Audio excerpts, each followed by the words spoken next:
하겠습니다. 하나님은 살아계십니다. 다시 한번 하나님은 살아계십니다. 나는 하나님을 보여주는 사람입니다. 아멘. 그렇습니다. 우리 풍전등화라는 말이 있습니다. 바람 앞에 등불이다라는 그런 뜻인데, 촛불을 켰습니다. 태풍이 몰아치면 그 촛불 어떻게 되겠습니까? 마찬가지로 인생의 큰 위기를 만나게 되었을 때 나는 아무런 능력도 없고 그래서 오롯이 다 받아낼 때 그때를 가리켜서 풍전등화와 같다라는 말을 쓰게 됩니다. 지난 주일 우리는 이스라엘 백성들이 블레셋이라는 군대 앞에 풍전등화와 같았습니다. 하나님 임재하셨던 법궤를 빼앗겼고 또 대제사장 엘리와 두 제사장이 한꺼번에 죽임을 당하게 되었습니다. 뿐만 아니라 넓었던 땅들까지도 다 빼앗기게 되어지는 말 그대로 최악의 상황을 만나게 되었습니다. 이스라엘이 망하는 것은 시간 문제입니다. 그런데 이 위기로부터 이스라엘 나라를 회복시키고 회복을 넘어서 부흥을 이뤄낸 사람이 있었는데 바로 사무엘이라는 사람이었습니다. 사무엘은 블레셋을 완전히 이겨버렸습니다.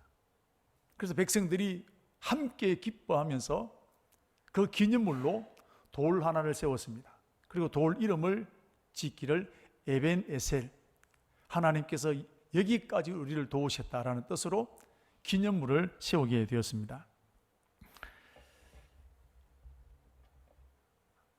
우리 지금 한국 교회 지금도 전국에 흩어져서 함께 예배를 드리고 있지만 모두가 걱정하는 마음은 한국 교회가 위기다라고 말을 합니다. 그래서 그러므로 한국 교회는 지금 필요한 사람이 사무엘과 같은 사람입니다. 저는 감히 우리 청강교회가 이 기장 부산 한 구석에 있는 우리 청강교회지만 우리 한국교회 앞에 사무엘로 서어지는 교회가 되기를 소망합니다. 우리 교회가 깨어나면 한국교회는 살아날 줄로 믿습니다. 그러므로 우리가 이 일을 감당하기 위해서는 이스라엘을 그 위기 가운데 건져냈던 사무엘이 어떤 사람인지를 좀 살펴보아야 됩니다. 이미 우리는 사무엘이 누구였는지 잘 알고 있습니다. 오늘 다시 한번 사무엘이 과연 어떤 사람이었는지를 묵상하기를 원합니다. 사무엘은 특별한 사람 아닙니다. 집안이 좋았거나 그는 그럴 수밖에 없는 환경, 금수저로 태어난 사람이 결코 아니라는 사실입니다.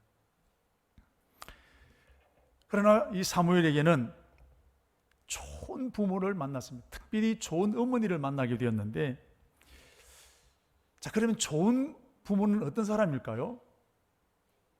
용돈을 많이 주는 부모일까요? 하고 싶은 거 마음대로 할 수 있는 부모가 좋은 부모일까요?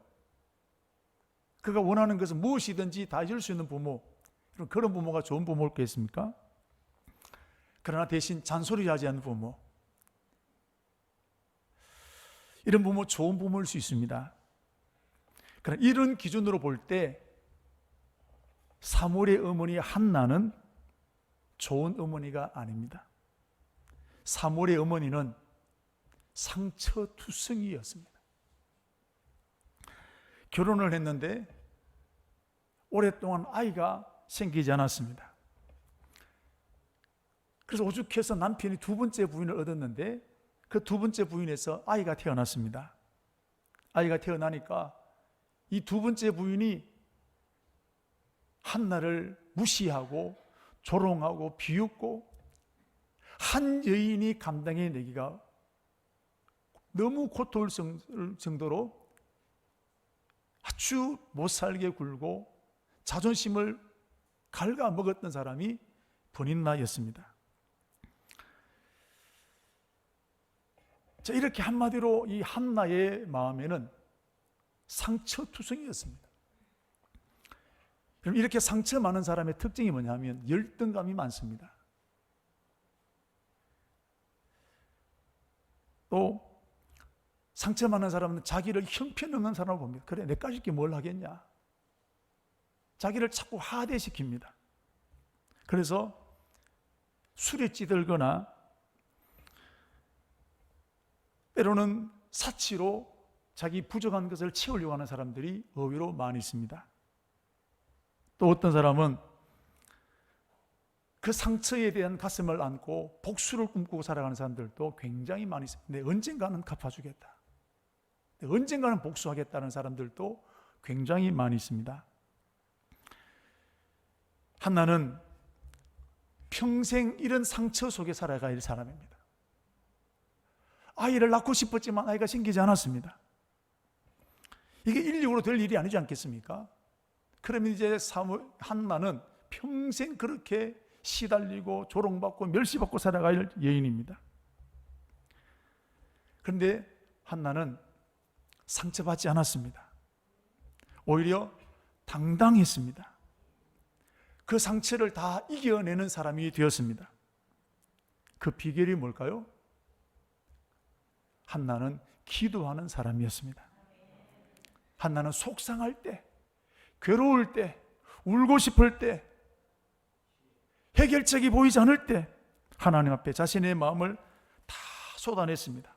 사무엘상 1장 10절 말씀 보시면 한나가 마음이 괴로워서 여호와께 기도하고 통곡하였다 그랬습니다. 울고 또 울고 목이 쉴 정도로 울고 내 안에 이 분노의 찌꺼기들, 상처의 아픔들이 다 쏟아날 때까지 기도하고 또 기도했던 여인이 여러분 한나였습니다. 여러분 기도는 놀라운 능력이 있습니다. 기도하면 하나님이 일하십니다. 기도할 때 하나님께서는 한나의 상처난 마음을 치유해 주셨습니다. 하나님께 쏟아내면 마음이 시원해지는 것입니다. 열등감을 치유해 주셨습니다. 우울증과 분노를 치유해 주셨습니다. 그리고 가장 근본적인 문제, 그것만 치료한 것이 아니라 한나의 가장 근본적인 문제였던 아이를 선물로 주셨다는 것입니다. 여러분 기도하면 하나님이 근본의 문제를 해결해 주십니다. 한나 보십시오. 대안이 없습니다. 평생 상처 속에 살아갈 여인이었지만 기도하게 되었을 때 하나님은 근본의 문제를 해결하셨습니다. 그 근본의 해결책이 바로 아들 사무엘입니다. 저와 여러분들 중에 상처 없는 사람이 어디 있겠습니까? 억울하지 않는 사람이 누가 한 사람이나 있겠습니까? 이럴 때 우리는 어떻게 합니까? 삼자 대면하면 다 풀리게 되겠습니까? 사람 찾아가서 내 속상을 쏟아내면 그 순간은 시원해집니다. 그러나 근본의 해결책이 되어지겠습니까? 진정한 해결책은 그 상처를 끌어안고 한나처럼 기도하는 것입니다. 어떤 때는 목이 쉬도록, 어떤 때는 눈물을 쏟아내도록 이렇게 내 마음을 하나님 앞에 쏟아내는 기도가 필요한 것입니다. 이렇게 기도하는 부모님이 좋은 부모님입니다. 재산은 없지만 학벌은 별로 많지 않다 할지라도 기도하는 부모를 둔 것이야말로 가장 축복이라는 사실입니다. 바로 사무엘의 어머니는 기도하는 어머니였습니다. 그 모든 상처를 다 끌어안고 기도하는 어머니가 한나였습니다. 이런 모습을 보여주는 부모가 좋은 부모입니다. 원방을 쏟아내는 부모가 아니라, 불평을 쏟아내는 부모가 아니라 그것을 끌어안고 가슴앓이 하면서 여러분 기도하는 부모가 좋은 부모입니다. 한나의 이 간절한 기도, 눈물의 기도, 부르짖는 그 기도에 하나님은 그 기도를 들으시고 근본의 문제 사무엘을 선물로 주게 되었는데, 우리 사무엘상 1장 20절 말씀을 보시면 한나가 임신하고 때가 이름에 아들을 낳아 사무엘이라 하였으니 이는 내가 그 여호와께 그를 구하였다. 하나님께 기도해서 얻었던 아들이라는 것입니다. 오늘도 기도하면 사무엘이 해결될 줄로 믿습니다. 오늘도 기도할 때 우리의 근본의 문제가 해결될 줄로 믿습니다. 어떤 상처가 있으십니까? 기도하면 한나처럼 간증의 주인공으로 세워지게 될 줄로 믿습니다. 사무엘에게는 바로 기도하는 어머니가 있었습니다. 그리고 이렇게 더 놀라운 것은 한나가 이렇게 기도로 얻은 아들을 하나님의 종으로 드렸다는 사실입니다. 1장 28절 말씀을 보시면 그러므로 나도 그를 여호와께 드리되 그의 평생을 여호와께 드리겠나이다 하고 그가 가서 여호와께 경배하니라. 이게 주목해서 볼 단어가 있습니다. 평생을 드리겠다는 거예요. 나실인으로 한 달을 드릴 수도 있습니다. 1년을 드릴 수도 있습니다. 그러나 한나는 평생 드리겠다는 거예요. 대체적으로 상처가 많은 사람들은 집착이 심합니다. 물질에 대한 집착, 자녀에 대한 집착이 의외로 심합니다. 한나를 보면 자식을 낳지 못해서 이렇게 상처 속에 살아갔던 여인입니다. 무시당했던 여인입니다. 이런 사람이 아이를 낳으면 그 아이가 우상이 될 수 있습니다. 그 아이가 내 모든 것이 될 수 있습니다. 아이에 집착하게 됩니다. 그래서 아이가 원하는 대로 다 해주는 겁니다. 빛을 내서도 다 해줍니다. 이런 아이를 누가 건드리면 가만히 있겠습니까? 벌떼처럼 와서 이러면 싸웁니다. 아무도 그 아이를 건드리지 못합니다. 여러분, 이렇게 큰 아이는 어떻게 되겠습니까? 아이는 좋을는지는 모르지만 점점 괴물이 되어 갑니다. 아무도 그를 좋아하지 않습니다. 한나는 자칫하면 사무엘이 그렇게 될 수 있는 사무엘이었습니다. 그런데 자기 목숨보다 더 귀한 아들을 하나님의 종으로 드렸는데 평생을 드렸다는 것입니다. 여러분, 하나님의 종으로 드렸다는 것은 내 아들인 것을 포기하는 것과 같은 겁니다. 내 아들로 포기하지 않으면 하나님의 종으로 드릴 수 없습니다. 하나님의 종으로 드렸다는 것은 한 집에서 부모 자식으로 같이 살 수 없습니다. 평생 성전에서 살아야 합니다. 사랑하는 자식과 헤어지는 것이 부모에게는 가장 큰 고통이지 않겠습니까? 아무리 서운해서 낳은 아들이라 할지라도 엄마로서는 아들과 헤어지는 것은 참기 어려운 것입니다. 우리도 여러분 신앙생활 하면서 서운한 거 많지 않습니까? 하나님 이거 다 해주시면 내가 저렇게 하겠습니다. 그런데 저도 그렇고 여러분들도 보면 서운한 거 못 지키는 분 많이 있습니다. 찔리는 분 있지요. 서운할 때는 꼭 하겠습니다 했는데 해결되고 나면 여러분 생각이 달라집니다. 그게 사람이에요. 그런데 오늘 한나는 사무엘을 하나님의 종으로 드렸습니다. 여기 중요한 사실이 하나 있습니다. 한나가 사무엘을 하나님께 드릴 때가 언제였느냐? 1장 14절 말씀을 보시면 젖될 때 하나님께 드렸다 그랬습니다. 여러분, 젖을 뗄 때 나이가 얼마나 되겠습니까? 3살, 4살, 많으면 5살. 아직까지 엄마 손이 절대로 필요한 때입니다. 젖을 뗐다고 이러면 어른이 아닙니다. 아이 엄마 손이 필요할 때입니다. 이제 한참 말을 배우고 엄마 아빠 재롱을 떨 때입니다. 보고만 있어도 좋을 때가 여러분 이때입니다. 그런데 이때 하나님께 드린 거예요. 다 쓰고 남은 것을 드린 것이 아니라 가장 귀한 그때에, 젖을 땐 그때에, 떼내기 가장 안타까운 그때에 한나는 아들 사무엘을 하나님께 드린 것입니다. 한나는 서운할 때 내가 젖을 떼자마자 드리겠습니다. 그런 서운한 적이 없습니다. 서운만 했습니다. 그런데 젖을 떼자마자 드리게 된 여기에는 한나의 신앙 고백이 담겨져 있습니다. 아까 말씀드린 대로 젖을 떼낼 때의 자식과 떨어지는 것은 엄마로서는 가장 안타까울 때입니다. 가장 가슴 아플 때입니다. 그러므로 이때의 아들을 드렸다는 것은 최고의 것을 드렸다는 사실입니다. 쓰고 남은 것을 드린 것이 아니라 가장 귀한 그때의 이 아들을 하나님 앞에 드렸다는 사실입니다. 아마 한나가 억지로 드렸다면, 하나님 초등학교 들어가고 난 다음에 좀 드리겠는데요, 지금은 못 드리겠습니다, 군대 갔다 와서 드리겠습니다, 그럴 수 있지 않겠습니까? 그러나 한나는 그렇게 하지 않고 젖을 떼자 말자 하나님 앞에 전생애를 드리게 된 것은 그의 신앙의 고백입니다. 여러분, 우리 모두 주의를 지키는 사람인데, 여러분, 주의를 온전히 지키는 사람도 있는가 하면 억지로 지키는 사람도 있습니다. 온전히 지키는 사람은 일찍 와서 준비합니다. 찬송도 뜨겁게 합니다. 하나님 앞에 11조는 헌금들도 기쁨으로 드립니다. 그러나 억지로 지키는 사람들도 있습니다. 자꾸 지각합니다. 이런 사람들을 보면 자꾸 뒷자리 찾아갑니다. 찬송도 그래 부르면 부르고 말면 말고 힘을 솟지 않습니다. 이런 사람들을 보면 원망과 불평이 많습니다. 말라기나 이사야 시대를 보시면 제사는 드리는 눈먼 것, 쩔뚝발이 이런 재물을 가지고 드리는 것을 보십시오. 억지로 드리는 겁니다.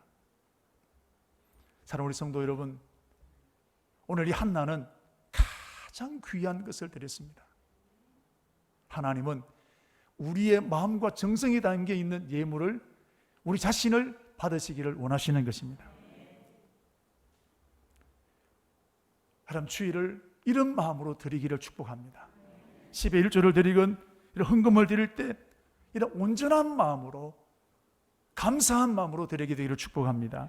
고린도후서 9장 7절, 인색함으로나 억지로는 하지 말지니 하나님은 즐겨내는 자를 사랑하시느니라. 말라기 3장 10절, 온전한 11조를 드리라 그랬습니다. 온전하다 그랬습니다. 한나는 엄마로서 자식과 떨어지기 가장 어려운 젖될 때 그 아들을 하나님 앞에 평생 드리게 된 것입니다. 그리고 더 주목해 볼 것이 있습니다. 이제 한나가 사무엘을 주의 종으로 드리면 이 사무엘을 누가 키우고 누가 양육할까요? 엄마 품을 떠난 겁니다. 이제 이 사무엘을 키우고 양육해야 될 사람은 성전 안에 있는 제사장입니다. 그런데 그 제사장이 누굽니까? 흠니와 비나스입니다. 지난 시간에 우리 보았습니다. 흠니와 비나스가 어떤 사람입니까? 우리 2장 12절 말씀을 보시면, 엘리의 아들들은 행실이 나빠 여호와를 알지 못했다. 13절, 그 제사장들이 백성이 행하는 관습은 이러하니, 어쩌다 그런 게 아니라 관습이 습관이 됐다는 것입니다. 17절 말씀까지 보십시오. 특별히 17절, 이 소년들의 죄가 여호와 앞에 심히 크면 그들이 여호와의 제사를 멸시함이었더라. 제사장이 하나님의 예배를 멸시한 거예요. 하나님의 제물 드리기 전에 자기가 먼저 먹습니다. 무슨 놈의 제사장이, 평신도도 아닌 제사장이 이따위 예배를, 이것을 지금 예배라고 드리고 있는 것이 그 당시 제사장입니다. 이 아들에게, 이 사람들에게 내 금쪽 같은 아이를 맡겨야 됩니다. 그게 한나의 운명입니다.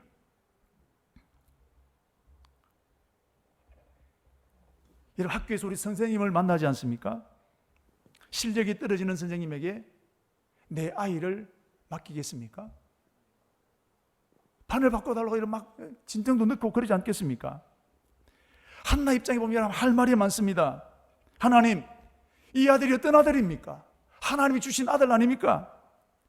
내 목숨보다 이 귀한 아들, 저 망나니 같은 엘리에게, 저 망나니 같은 흠니와 비네스에게 내 아들 못 맡깁니다. 제대로 된 제사장이 나오면 내가 그때 내 아들 드리겠습니다. 말 됩니까? 안 됩니까? 말 됩니다. 설득력 있습니다. 고3 수험생들, 하나님, 이제 고3입니다. 1년만 내가 바짝 공부하고 그 다음에 내가 열심히 봉사하고 섬기겠습니다. 말 됩니까? 안 됩니까? 우리 많이 하는 일이잖아요. 오늘 막 고3이 학원 가라. 헌금을 준비했습니다. 그런데 헌금을 교회가 잘못 사용하는 것이 눈에 보이는 겁니다. 그러면 하나님, 내 이 교회 헌금 못 하겠습니다. 저 사람 재정부에서 내려오면 내가 헌금하겠습니다. 저도 교회 섬길 때 이런 사람 많이 봤습니다. 저분 보기 싫어서 내가 헌금 못 하겠다는 겁니다. 저분 보기 싫어 내가 교회 봉사 못 하겠다는 겁니다. 한나에게 그런 마음이 왜 없었을까요? 한나에게는 이런 모성이라는 것이 전혀 없었을까요? 이런 제사장에게 생명보다 귀한 내 아들을 맡기고 싶은 마음이 있었겠습니까? 눈곱만큼도, 엄마라 하면 눈곱만큼도 없습니다. 그런데 한나는 홈리와 비느하스에게 자기 아들 사무엘을 맡겼습니다. 왜일까요? 하나님이 살아계심을 믿었습니다. 내 아이, 비록 이런 제사장에게 맡기지만 하나님이 내 아이를 받아주시고 하나님 내 아이를 키워주실 것을 믿었다는 사실입니다. 하나님이 책임져 주실 걸 믿었다는 겁니다. 히브리서 11장 6절, 믿음이 없이는 하나님을 기쁘시게 못하나니 하나님께 나아가는 자는 반드시 그가 계신 것과 자기의 상 주시는 힘을 뭐 해야 된다고요? 믿어야 하라는 거예요. 한나는 하나님이 내 아이를 책임져 주실 것을 믿었다는 겁니다. 비록 험리가 있고 비느하스가 있지만 그 위에 하나님 내 아들을 책임져 주실 것을 이런 시궁창 속에 살아가지만 거기서 꽃이 필 것이라고 한나는 믿었다는 사실입니다. 한나는 눈앞에 있는 험리와 비느하스를 본 것이 아니라 사람을 본 것이 아니라 하나님을 바라본 거예요. 그래서 하나님과 약속한 것은 내가 지키는 것이 내 몫이지 저 사람 때문에 내 약속을 지키지 않았다는 것입니다. 우리는 하나님을 섬길 때 자꾸 하나님보다 상대방이 보입니다. 하나님, 그러지 저 사람 때문에 내가 봉사 못하겠습니다. 내 시킨 것만 내가 맡은 것만 하면 되는데 하나님, 저 사람 내가 교회 못 나오겠습니다. 제가 부교육자 때 장로님 권사님 한 가정이 찾아오셨는데 청소년 교도소 이제 특별히 사역하는 분입니다. 물질도 돕고 가서 주일마다 봉사도 하는데, 그런데 그 담당하는 목사님이 재정에 좀 문제를 일으켰습니다. 그래서 남편과 아내가 싸웠습니다. 저런 목사님에게 나는 후원 못한다. 아내 권사님은 그래도 우리 일은 해야 된다. 두 분 사이에 부부 싸움을 하다가 저를 찾아왔어요. 목사님 어떻게 하면 좋겠습니까? 다 말이 맞습니다. 어른의 말이 더 좋은 말일까요? 대답 못하겠지요. 제가 권사님 말 참 이거 하기 어렵습니다. 권사님대로 하십시오. 우리는 자꾸 사람 보는 거예요. 저 사람이 저러니까. 한나는 세상 기준으로 보게 되면 빵점입니다. 그러나 오직 신앙으로 그 아이를 길러냈던 사람이 한나입니다. 사랑하는 우리 성도 여러분, 한나를 통해서 이렇게 되어졌던 아들 사무엘은 과연 어떻게 되었을까요? 흠리와 비느하스에게 맡겨진 그 아들은 과연 어떻게 되었을까요? 사무엘은 젖을 떼자마자 하나님의 종으로 들여졌습니다. 일찍 엄마의 품을 떠나서 성전에 생활하게 되었습니다. 우리로 봤을 때는 하나님 앞에 드린 것이지만 아이 입장에 봤을 때는 엄마와 헤어지는 겁니다. 엄마와 떨어지는, 정서적으로 굉장히 불안할 수 있는 상황입니다. 분리불안이 생길 수 있는 상황입니다. 엄마가 보고 싶어서 많이 울었을 것입니다. 특별히 자기를 지도해야 될 흠리와 비느하스 제사장은 기도하고 성경 연구하는 것이 아니라 날마다 술에 찌들러 있습니다. 심지어 성전에서 수종 들고 있는 심부름하는 여인들과 동침하는 죄까지 지었습니다. 자기 눈앞에 자기를 지도해야 될 영적 지도자는 더 이상 타락할 수 없을 만큼 그들은 타락하고 말았습니다. 뭘 배우겠습니까? 이런 교회에 이런 목사 밑에 뭘 배우겠습니까? 그게 오늘 사무엘이 놓여진 현실입니다. 여러분, 좋은 것 빨리 배울까요? 나쁜 것 빨리 배울까요? 좋은 것은 잘 안 배워지는데 나쁜 것은 얼마나 빨리 배우는지 몰라요. 애들도 그렇고 어른들도 그렇고. 애만 그런 게 아니에요. 어른들도 그렇습니다.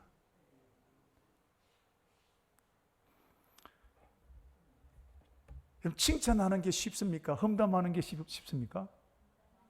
그거 재밌거든요.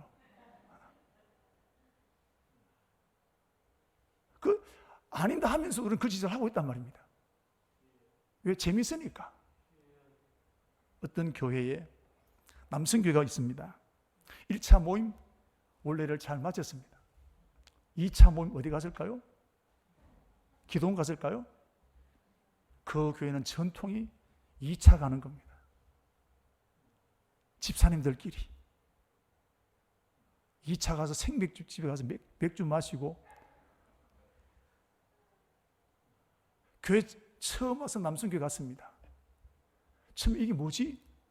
그랬더니 그분도 2번 가고 3번 가니까 자연스럽게 딸려가는 겁니다. 나쁜 거 빨리 배우는 겁니다. 사무엘 보고 듣고 말하는 것이 다 이런 그런 것인데, 사무엘은 과연 어떻게 되었을까요? 망나니가 되어도 망나니가 되어야 됩니다. 그런데 오늘 사무엘상 3장 3절 말씀을 보시면, 하나님의 등불은 아직 꺼지지 아니하였으며 사무엘은 하나님의 궤에 있는 여호와의 전 안에 누웠더니 그랬습니다. 이때가 여러분 언제냐 하면, 사무엘은 하나님의 교회에서 잠을 잤다는 이 말입니다. 어린 아이가 3장 1절 말씀 보십시오. 아이 사무엘이라고 그랬습니다. 나이 많아야 12살입니다. 근데 그 아이가 성전 안에서 여러분 잠을 잤다는 겁니다. 특별히 이때가 언제냐면, 여호와의 말씀이 희귀하여 이상이 보이지 아니했다 그랬습니다. 이때 대제사장 엘리는 눈이 어두웠고 자기 집에서 잤다라고 말하고 있습니다. 여러분, 집에서 잤다는 이 말은 눈이 어두웠다는, 단순히 눈이 어두웠다, 집에서 잤다는 이 말이 아니라, 그것도 포함되고 있습니다만은 영적인 상태를 말하는 거예요. 대제사장인 엘리도 기도하지 않고 영적인 눈이 어두워져 버린 그런 엘리 대제사장이었는데, 아이 사무엘이 그런 현실 가운데 성전에서 잠을 잤다는 사실입니다. 사무엘은 어린아이였지만 죄악에 물들지 아니하고 오직 하나님만을 의지하는 사람으로, 기도하는 사람으로 자라게 되었다는 사실입니다.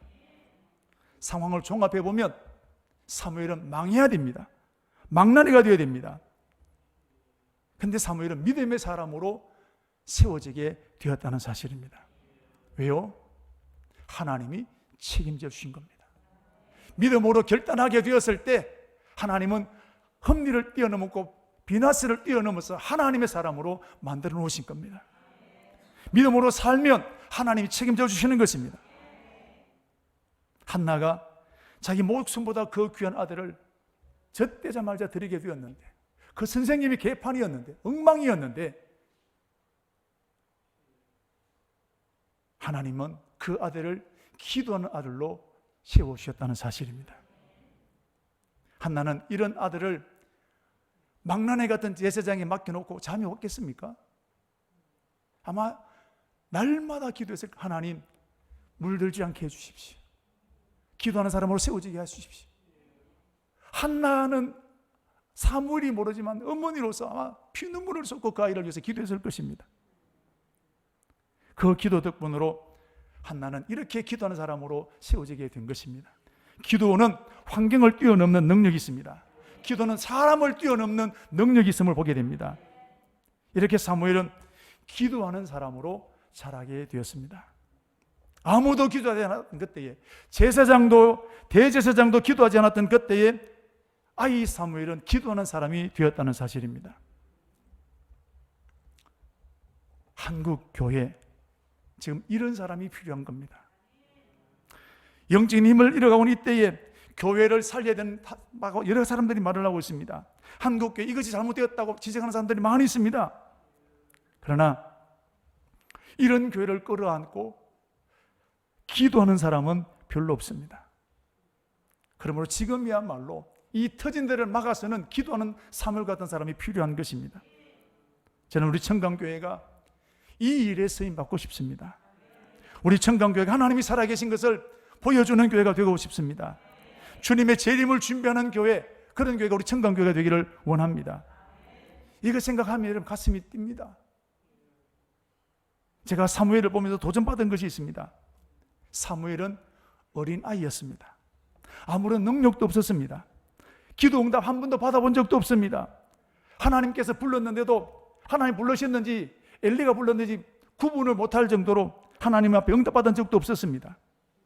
1절 말씀 보시면 하나님의 말씀이 희귀하여 이상이 보이지 않았던 그때에 영적으로 암흑과 같은 그 시대에 살았던 사람입니다. 그러나 그 시대 가운데 인간적인 방법을 쓰지 않고 한나는 오직 기도하는 일에 자신의 젊었을 때부터 성전에서 잠을 자게 되었다는 사실입니다. 제사장도 기도하지 않을 그때 사무엘은 기도했습니다. 이것을 보면 제가 해답을 얻었습니다. 우리 교회가 해야 될 일은 바로 이것이구나. 사무엘처럼 기도하는 것입니다.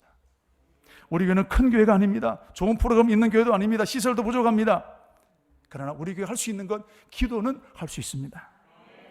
마음 먹으면 우리 기도는 할 수 있습니다. 우리 교회가 쓰임받기 위해서는 기도하는 교회가 되어야 합니다. 이제 저와 여러분 어떤 문제를 만나든지 기도하는 저와 여러분 되기를 축복합니다. 억울하고 상처받을 때 기도하는 사람이 되어야 됩니다. 길이 막힐 때 기도하는 사람이 되어야 됩니다. 기도하면 하나님이 역사하십니다. 기도하면 하나님이 길을 열어주시는 것입니다. 그리고 이 기도하는 것이 한두 번 기도가 아니라 습관이 되게 해야 되는 겁니다. 사무엘을 보십시오. 성전에서 하루 이틀 잔 게 아닙니다. 오랫동안 성전에 잠을 자게 된 겁니다. 이것이 습관이 되었습니다. 한두 번은 누구나 할 수 있습니다. 마음먹으면 할 수 있습니다. 그러나 꾸준히 하는 것도 중요합니다. 습관이 되게 하는 것 더 중요합니다. 그래서 예수님도 습관을 쫓아 새벽에 기도하게 가셨다 말씀하지 않습니까? 여러분, 기도가 습관이 되기를 축복합니다. 새벽 기도가 습관이 되기를 축복합니다. 요즘 우리 새벽 기도에 한 20여 명이 나옵니다. 한 5명 정도 늘었습니다. 굉장한 일입니다. 여러분, 습관이 되게 하십시오. 특별히 기도하는 사람은 말의 훈련이 습관이 되어야 됩니다. 기도하는데 원망하는 사람이 있습니다. 기도하는데 불평하는 사람들 많습니다. 이건 잘못된 겁니다. 이런 사람 열심히 기도해도 응답 없습니다. 믿음의 사람은 믿음의 말을 해야 되는 것입니다. 좋은 날 보기 원하는 사람은 어떻게 하라 그랬습니까? 혀를 금하라 그랬습니다. 물을 지킬 만한 거다 내 마음을 지키라 그랬습니다. 구부러진 말을 내 입에서 버리며 삐뚤어진 말을 내 입에서 제거하라 그랬습니다.